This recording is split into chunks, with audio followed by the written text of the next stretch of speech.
بسم اللہ الرحمن الرحیم۔ مشہور روایت ہے کہ عرب کے کسی شہر میں ایک سنارن رہتی تھی جس کا صرف ایک ہی لڑکا تھا۔ ایک روز جب سنارن کنویں پر پانی بھرنے گئی تو اس کا لڑکا بھی اس کے ساتھ چلا گیا۔ سنارن لڑکے کو کنویں کے قریب بٹھا کر پانی بھرنے لگ گئی۔ کنویں کے دوسری طرف ایک کمہار رہتا تھا جس کا آوا اس وقت خوب روشن تھا۔ لڑکا کھیلتے کھیلتے اس آوے کی طرف نکل گیا۔ جب سنارن پانی بھر چکی تو کنویں کے قریب لڑکے کو نہ پا کر خیال کیا کہ گھر چلا گیا ہوگا۔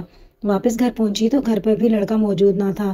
آخر ماں تھی بہت پریشان ہوئی اور روتی پیٹتی اپنے لخت جگر کی تلاش میں دوبارہ گھر سے نکلی۔ کنویں کے قریب آئی، جگہ جگہ ڈھونڈا، سرگرداں پریشان پھرتی رہی، ہر ایک سے پوچھا مگر کوئی سراغ نہ ملا، کہیں پتہ نہ چلا۔ اسی طرح شام ہو گئی۔ یکایک شور ہوا کہ سنارن کا لڑکا کمہار کے آوے میں گر کر جل گیا ہے۔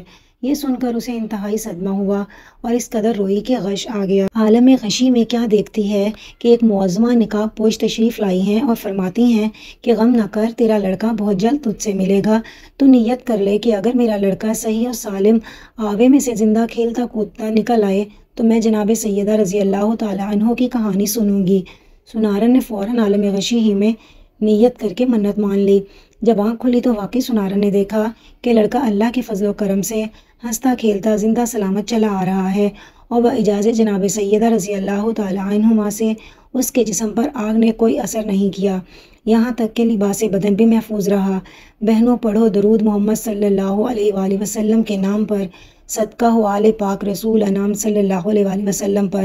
سنارن بچے کو لے کر خوشی خوشی بازار گئی، 2 پیسے کی شیرنی لی اور پڑوسیوں سے کہا میری مراد پوری ہوئی، میرے گھر چل کر جناب سیدہ رضی اللہ تعالیٰ عنہ کی کہانی سنا دو اگر کسی کو یاد ہو۔ 6-7 گھروں میں پھری لیکن ہر ایک نے یہی کہا کہ نہ ہمیں کہانی یاد ہے اور نہ اتنی فرصت کہ ان فضول باتوں کی طرف توجہ دیں۔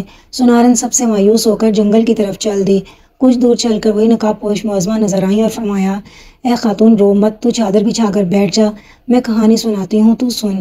پھر آپ رضی اللہ تعالیٰ عنہ نے فرمایا شہر مدینہ میں ایک یہودی رہتا تھا، اس کی لڑکی کی شادی تھی۔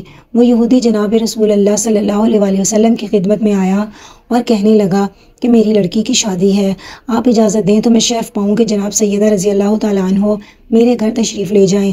آپ نے فرمایا کہ اس امر کے مالک علی رضی اللہ تعالیٰ عنہ ہیں۔ یہ سن کر وہ حضرت علی کی خدمت میں حاضر ہوا اور عرض کیا کہ آپ حضرت فاطمہ کو اجازت دیں تو وہ میرے گھر تشریف لے چلیں۔ حضرت علی نے جواب دیا کہ اس امر کی مالک خود جناب سیدہ رضی اللہ تعالیٰ عنہ ہیں۔ اس کے بعد یہودی جناب سیدہ رضی اللہ تعالیٰ عنہ کے دروازے پر آئے اور آواز دی کہ اے بنت رسول صلی اللہ علیہ وآلہ وسلم، میری لڑکی کی شادی ہے، اگر آپ تشریف لے چلیں تو میری عزت بڑھ جائے گی۔ آپ رضی اللہ تعالیٰ عنہ نے فرمایا کہ جناب امیر المومنین سے اجازت لے لوں تو چلوں۔ یہودی نے کہا کہ میں رسول خدا اور حضرت شیر خدا کی خدمت میں گیا تھا، سب نے آپ ہی کو مختار کیا ہے۔ جناب سیدہ فاطمہ یہ سن کر متفکر ہوئیں، اتنے میں جناب رسول اللہ صلی اللہ علیہ وآلہ وسلم خود تشریف لے آئے۔ جناب سیدہ رضی اللہ تعالیٰ عنہ نے فرمایا بابا جان، یہودی کے یہاں سے آدمی آیا ہے، آپ کیا فرماتے ہیں، اس کے گھر جائیں یا نہ جائیں؟ آپ نے فرمایا بیٹی تم کو اختیار ہے۔ جناب سیدہ رضی اللہ تعالیٰ عنہ نے عرض کیا بابا جان، آپ کی سخت توہین ہوگی کیونکہ ان کی عورتیں عمدہ اور نفیس لباس و زیورات سے مزین ہوں گی اور میرے پاس وہی پھٹے پرانے کپڑے ہیں جس میں جا بجا خرمے کے پیوند لگے ہیں۔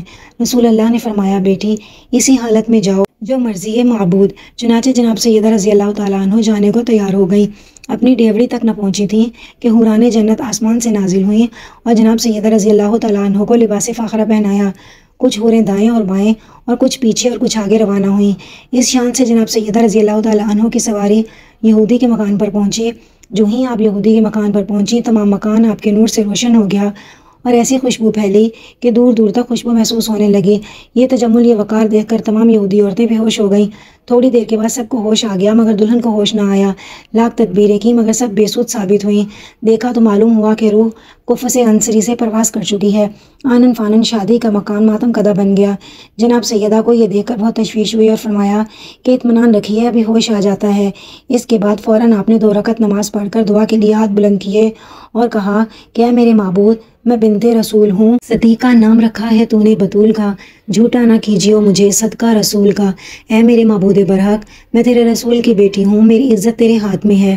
تمام لوگ یہی کہیں گے کہ سیدہ کے آتے ہی دلہن ختم ہو گئی، خانہ شادی خانہ غم بن گیا۔ کچھ دیر نہ گزری تھی کہ آپ رضی اللہ تعالیٰ عنہ کی دعا قبول ہوئی اور دلہن کلمہ شہادت پڑھتی ہوئی بیٹھ گئی۔ کہنے لگی میں شہادت دیتی ہوں کہ اللہ وحدہ لا شریک ہے، حضرت محمد مصطفیٰ صلی اللہ علیہ وآلہ وسلم رسول برحق ہیں اور آپ ان کی بیٹی ہیں۔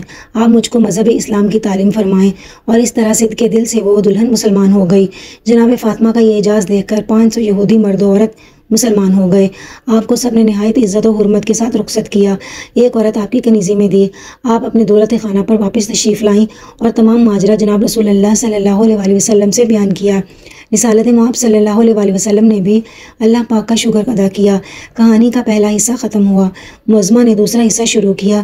سنارن نہایت دلچسپی اور اعتقاد سے کہانی سنتی رہی۔ دوسرا حصہ۔ کسی شہر میں ایک بادشاہ رہتا تھا۔ اس نے اپنے وزیر سے کہا کہ سامان شکار تیار کرو۔ وزیر نے سامان شکار تیار کیا اور بادشاہ کو خبر دی۔ بادشاہ شکار کے لیے چل دیا۔ شہزادی اور وزیر زادی دونوں لڑکیاں ساتھ چلیں۔ چلتے چلتے ایک جنگل میں پہنچ گئے۔ وہیں خیمے نصب کیے۔ لشکر والے تھکاوٹ دور کرنے کے لیے لیٹ گئے۔ کچھ لوگ ناشتہ کرنے لگے۔ اتنے میں زور کی آندھی چلی کہ لوگ اڑ گئے۔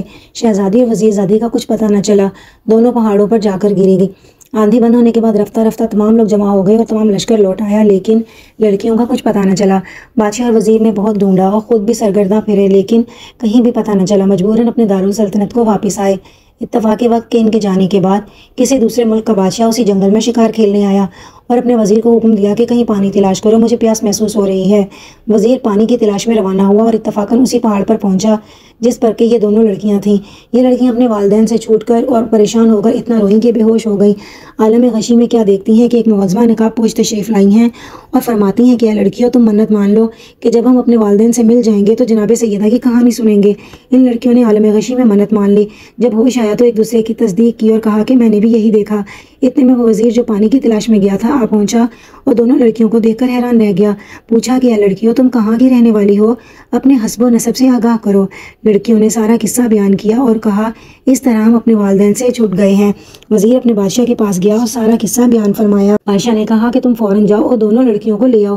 وزیر ماں سامان اور سواری کے پہاڑی پر گیا اور لڑکیوں سے درخواست کی کہ اے لڑکیوں، اگر مناسب سمجھو تو میرے ساتھ چلو۔ لڑکیاں راضی ہو گئیں۔ وزیر اپنے ہمراہ ان دونوں کو لے کر اپنے دارالسلطنت کو واپس آیا۔ چند روز کے بعد ان کے والدین کو خبر ہوئی کہ فلاں بادشاہ کے یہاں ہماری لڑکیاں موجود ہیں۔ پہلے بادشاہ کے نام میں خط لکھ کر اپنے وزیر کو روانہ کیا اور کہا کہ ہماری لڑکیوں کو رخصت کر دو۔ اس بادشاہ نے جواب میں خط تحریر کیا کہ آپ کی لڑکیاں حاضر ہیں، لیکن کیا ہی اچھا ہوتا کہ آپ میرے لڑکے سے اپنی لڑکی اور وزیر کے لڑکے سے وزیر کی لڑکی کے ساتھ شادی کرنا منظور فرما لیں۔ پہلے بادشاہ نے آخرکار یہ بات منظور کر لی۔ دوسرے بادشاہ نے لڑکیوں کو رخصت کر دیا۔ یہ لڑکیاں اپنے والدین سے مل کر بہت خوش ہوئیں اور حسب سابق شاہی محلات کی چہل پہل میں گم ہو گئیں۔ کہانی سننا یا سنانا بالکل بھول گئیں۔ تاریخ مقرر ہوئی اور تیار ہونے لگا۔ مقررہ تاریخ پر شادی ہو گئی۔ دونوں لڑکیاں دلہن بن کر سسرال چلیں۔ اتفاق وقت کے ایک دلہن کا لوٹا جو جہیز میں ملا وہ چھوٹ گیا۔ راستے میں شام ہو گئی۔ آخر ان لوگوں نے قیام کیا اور لوٹا تلاش کیا مگر نہ ملا۔ معلوم ہوا کہ لوٹا تو گھر پر ہی رہ گیا۔ وزیر نے ایک سپاہی کو روانہ کیا کہ لوٹا لے آؤ۔ سپاہی گیا تو کیا دیکھتا ہے کہ جہاں محل تھا وہاں میدان ہے، نہ تخت ہے، نہ تاج ہے، نہ بادشاہ ہے، نہ فوج، صرف میدان میں لوٹا رکھا ہے۔ چاہا کہ لوٹا اٹھا لے، لیکن جیسے ہی لوٹے کو ہاتھ لگایا اس میں سے سانپ نے پھن نکالا۔ سپاہی اچھل کر پیچھے ہٹ گیا۔ اس نے بہت کوشش کی کہ لوٹا حاصل کرے، لیکن ممکن نہ ہوا۔ مجبوراً اپنے بادشاہ کے پاس آ گیا اور سب قصہ سنا دیا۔ بادشاہ کو یہ سن کر بہت حیرت ہوئی کہ ابھی تو میں سب کو صحیح سالم چھوڑ کے آیا ہوں، اتنی دیر میں کیا ماجرا ہو گیا۔ المختصر بادشاہ دلہنوں کے پاس گیا اور کہا معلوم ہوتا ہے کہ تم جادوگر کی لڑکیاں ہو، یہاں تک آنے میں یہ گل کھلائے، گھر تک جانے میں کیا کرو گی؟ اس وقت میں تم کو قید کرتا ہوں، صبح قتل کر دوں گا۔ یہ کہہ کر بادشاہ غیظ و غضب میں بھرا ہوا خیمے میں واپس ہوا۔ جب دونوں لڑکیوں نے یہ سنا کہ یہ ماجرا ہے تو ایک دوسرے سے گلے مل کر خوب روئیں اور کہنے لگی کہ خداوند یہ کیا ماجرا ہے کہ کل شادی ہوئی اور آج قید خانے میں ہے، صبح قتل کیے جائیں گے۔ یا اللہ عز و جل، معلوم نہیں کہ ہم لوگوں سے ایسا کون سا گناہ سرزد ہوا ہے۔ یہ کہہ کر بہت روئیں اور بے ہوش ہو گئیں۔ اسی عالم غشی میں دیکھا کہ وہی نقاب پوش معظمہ جو پہاڑ پر نظر آئی تھی پھر نظر آئیں اور کہا لڑکیوں، تم نے پہاڑ پر منت مانی تھی کہ جب ہم اپنے والدین سے ملیں گے تو ہم جناب سیدہ کی کہانی سنیں گے۔ تم لوگوں نے کہانی نہیں سنی، بدعہدی کی ہے، اسی وجہ سے یہ عذاب نازل ہوا ہے۔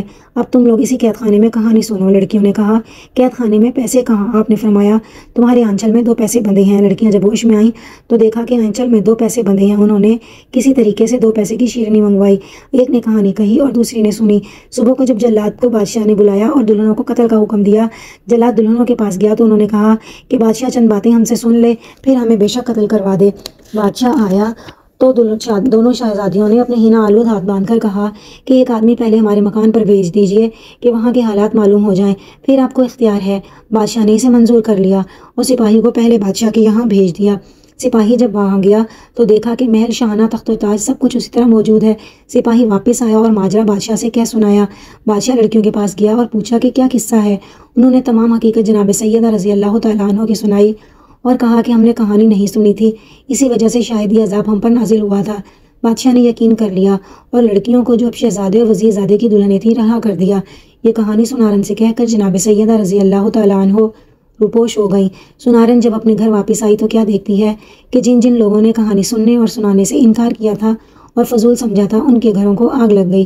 جس طرح سنارن کی مراد پوری ہوئی، اللہ تعالیٰ جناب سیدہ رضی اللہ تعالیٰ عنہ جملہ سننے والوں کی مرادیں پوری کرے۔ آمین ثم آمین، بحق محمد صلی اللہ علیہ وآلہ وسلم و آل محمد صلی اللہ علیہ وآلہ وسلم۔ الصلاۃ والسلام علیکہ یا رسول اللہ وعلی آلہ و اصحابہ یا حبیب اللہ۔